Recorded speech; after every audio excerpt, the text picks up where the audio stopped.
cas de diarrhée persistante supérieure à 5 jours. Avant, dès que l'enfant faisait une diarrhée, ça c'est anciennement dans les anciens protocoles, dès que l'enfant faisait une diarrhée, on donnait des laits pauvres en lactose. Mais avec les nouvelles études, on s'est rendu compte qu'il n'y a pas d'impact réel. Donc, c'est dans la diarrhée prolongée persistante supérieure à 5 jours, maintenant que le lait appauvri en lactose est indiqué. Maintenant, pour le lait hypoallergénique, comme tu l'as dit, c'est en cas de terrain d'atopie familiale. Parce que les études ont montré que si tu donnes du lait hypoallergénique lorsqu'il y a un terrain d'atopie familiale, il y a une diminution de 40% du risque de dermatite atopique à 3 ans. Maintenant, pour les hydrolysats poussés de protéines de lait de vache, il y a 2 types de formules. Parce que toi, tu n'as parlé que de la formule à base d'hydrolysat extensif de protéines. Donc, c'est 2 types. Soit c'est des formules à base d'hydrolysat extensif de protéines. Parfois, c'est carrément des préparations d'acides aminés libres. Donc, c'est des acides aminés libres, ce n'est même pas des hydrolysats. Donc, l'indication, en dehors de l'allergie aux protéines de lait de vache, c'est en cas d'anaphylaxie sévère, en cas de colite hémorragique, mais également en cas d'œsogastro-entéropathie à éosinophile, ou bien chez un nourrisson de moins de 3 mois qui a fait une diarrhée aiguë ou une pathologie digestive sévère comme une entérocolite ulcéro-nécrosante. Lorsqu'on veut les réalimenter, on peut leur donner ces hydrolysats-là parce qu'ils sont mieux tolérés et plus faciles à digérer parce qu'ils ont déjà été réduits en des fragments plus petits et plus digestibles. Ensuite, tu as les substituts végétaux. Donc, pour les substituts végétaux, il faut préciser que leur composition est réglementée, comme pour les laits à base de lait de vache comme matière première.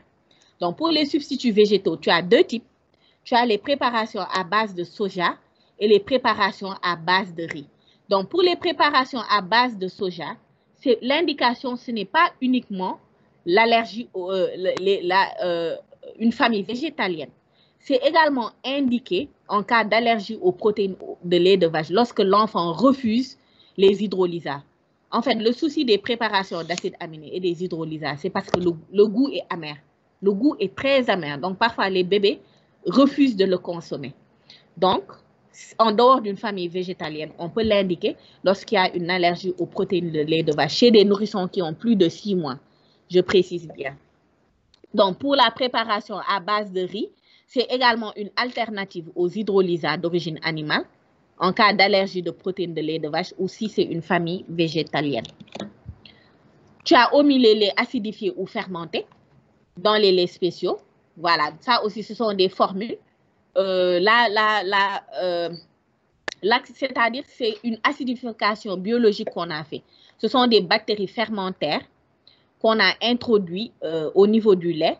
C'est-à-dire au moment où le lait s'est acidifié, on va secondairement tuer ces bactéries-là. Donc, la conséquence,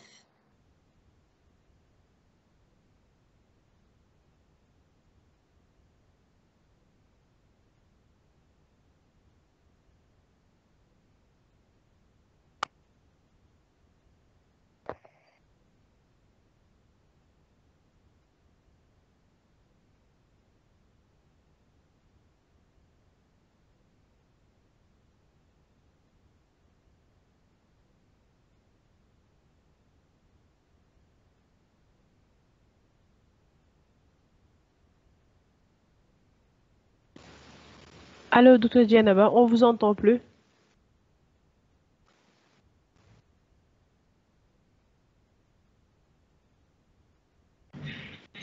Peut-être elle a plus de connexion, Yacine.